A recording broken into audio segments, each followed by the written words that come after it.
और बड़ी खबर इस वक्त आपको बता दें, जेडीयू से जुड़ी आज पदाधिकारियों की बैठक हो रही थी। 2 दिवसीय दरअसल ये बैठक चलेगी। कल कार्यकारिणी की बैठक होगी, आज पदाधिकारियों की बैठक थी जो अब खत्म हो चुकी है। दिल्ली में जंतर मंतर पर जेडीयू कार्यालय में ये बैठक चल रही थी और आपको बता दें राष्ट्रीय अध्यक्ष पर कोई चर्चा नहीं हुई। जो बड़ी बात निकलकर सामने आई है वो ये कि बैठक में राजनीतिक प्रस्ताव पर राय ली गई, लेकिन जेडीयू राष्ट्रीय कार्यकारिणी की बैठक में अध्यक्ष को लेकर के अब क्या कल कोई फैसला हो सकता है, इस पर अभी भी सस्पेंस बरकरार है।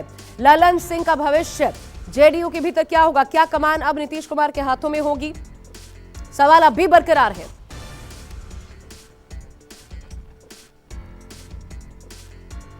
और ऋषिकेश कुमार मेरे सहयोगी मेरे साथ इस वक्त जुड़ रहे हैं। ऋषिकेश, अभी भी क्या यह सवाल बना हुआ है, क्योंकि ये इसलिए कि आज देखा गया पार्टी कार्यालय जब पहुंचे नीतीश कुमार के आवास पर बैठक खत्म करने के बाद ललन सिंह और नीतीश कुमार तो साथ में पहुंचे, तो क्या ये सवाल खत्म हो गया है या अभी भी बना हुआ है कि जेडीयू में ललन सिंह का क्या होगा, कुर्सी जाएगी या बचेगी?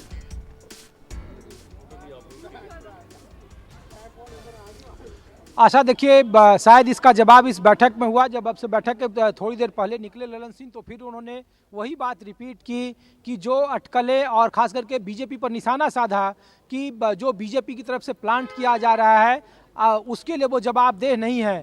जो हमारे सूत्र जानकारी दे रहे हैं आशा कि नीतीश कुमार ने महज 4 से 5 मिनट आज की बैठक में उन्होंने संबोधन किया और कहा कि हम जहां हैं उसी को और मजबूत करेंगे। जो कार्यकारिणी की बैठक है उसमें जो राजनीतिक प्रस्ताव आएगा उस पर चर्चा की गई। कहा गया कि राजनीतिक प्रस्ताव कल आएगा और उससे हम लोग को मिलकर पारित करना है। तो जो आप सवाल पूछ रहे हैं कि क्या ललन सिंह के भविष्य को लेकर, राष्ट्रीय नेतृत्व को लेकर, तो इस तरीके का शायद कोई सवालों की अब गुंजाइश न के बराबर है। एनडीए को लेकर पहले ही कहा गया, हम लोगों ने सूत्रों के जरिए बार बार अपने दर्शकों को बताया है कि कल राष्ट्रीय कार्यकारिणी की बैठक में जब नीतीश कुमार और राष्ट्रीय अध्यक्ष बोलेंगे तो बीजेपी पर और ज़्यादा हमलावर उनका रुख होगा। जो बीजेपी का एजेंडा है, जो बीजेपी की कोशिश है कि साम दाम दंड भेद करके तरीके से किसी भी तरह से बिहार में महागठबंधन को तोड़ा जाए, उसे अलग थलग किया जाए, जिससे कि चुनावी राजनीति में बीजेपी को फायदा मिला। ये बात, ये मंशा जेडीयू समझती है और इसीलिए उस मंशा को किसी भी सूरत में पूरा नहीं होने देना है। इसलिए जेडीयू की कोशिश है। इसलिए छोटे से संबोधन में अगर नीतीश कुमार कह रहे हैं आज अपने पार्टी पदाधिकारियों की बैठक में कि हम जहां हैं उसी को और मजबूत करेंगे, इसका मतलब संकेत कई तरह के साफ हैं। जो अटकलें थी कि राष्ट्रीय नेतृत्व को लेकर, ललन सिंह के चेहरे को लेकर, ये सब बात आज की बैठक के बाद तो लग रहा है कि इसमें कोई गुंजाइश नहीं है, कोई दम नहीं है। ये सिर्फ और सिर्फ अटकलें थी, एक परसेप्शन क्रिएट करने की कोशिश थी। जनता दल यूनाइटेड अभी भी अपनी लकीर को और आगे बढ़ाना चाहता है। नहीं ऋषिकेश, लेकिन एक खबर ये भी सामने आई थी कि खुद ललन सिंह जब आवास पर पहुंचे थे नीतीश कुमार के इससे पहले बिहार में, जी ऋषिकेश, तो वो अपना इस्तीफा ही लेकर पहुंचे थे। एक खबर ये भी सामने आई थी। तो क्या ये अचानक हुआ है बीच में, क्योंकि चुनाव को ज्यादा वक्त नहीं है, क्या ये सहयोगियों का दबाव भी हो सकता है, क्योंकि ये सीधा सीधा कहीं ना कहीं फायदा विपक्ष को मिलता, विरोधियों को मिलता इसका?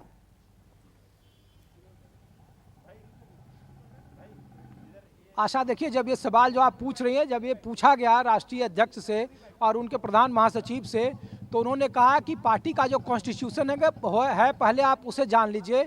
पार्टी के कॉन्स्टिट्यूशन में राष्ट्रीय पद, अध्यक्ष के पद को लेकर किसी भी तरह की कोई चर्चा नीतीश कुमार के पास नहीं होती है, बल्कि वो राष्ट्रीय कार्यकारिणी में होती है जो कल 11 बजे से शुरू होने वाली है।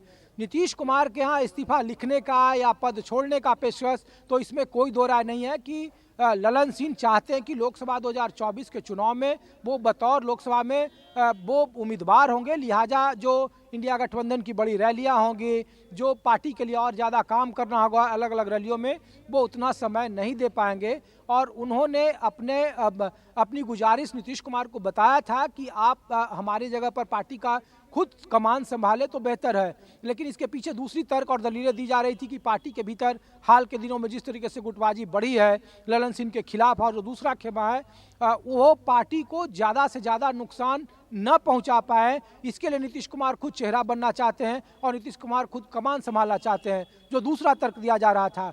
तो दूसरे तर्क के जरिए पार्टी में गुटबाजी है, आशा, इसमें कोई दो राय नहीं है ललन सिंह के खिलाफ, और एक कई सालों से रहा है।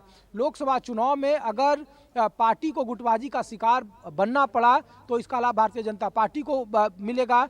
और जेडीयू की कोशिश है कि जो साम दाम दंड भेद के तरीके से बीजेपी चाहती है कि गठबंधन का जो फार्मूला है वो किसी भी हद तक टूटे या उसके लिए जो कोशिश की जा सकती है। नहीं, ये सिर्फ गुटबाजी तक ऋषिकेश सीमित है, सिर्फ गुटबाजी तक सीमित है या वाकई नीतीश कुमार नाराज है? एक सवाल ये भी बनता है क्योंकि नीतीश कुमार को ये तो खुलकर बीजेपी कहती है कि नीतीश कुमार को सपने दिखाए गए, ऐसा कुछ भी नहीं हुआ। इंडिया गठबंधन की जब बैठक हुई कि संयोजक बनेंगे या पीएम पद के उम्मीदवार बनेंगे, ये सपने तो ललन सिंह ही थे दिखाने वाले। इधर तेजस्वी यादव राज्य की कमान संभालेंगे, ये सपने भी।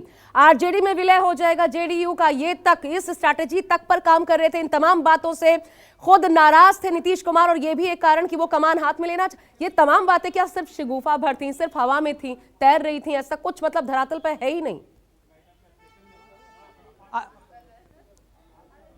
आशा, देखिए जो आप सवाल पूछ रहे हैं उसका जवाब इन्हीं के पार्टी के नेताओं ने दिया। कहा कि पिछली बार जब भी नीतीश कुमार गए आरजेडी को छोड़कर तो नीतीश कुमार ने हमेशा राजनीतिक बहाना खोजा। पिछली बार जब वो गठबंधन छोड़कर गए बीजेपी के साथ तो उन्होंने क्लैरिफिकेशन मांगा भ्रष्टाचार को लेकर तेजस्वी यादव से या आरजेडी से।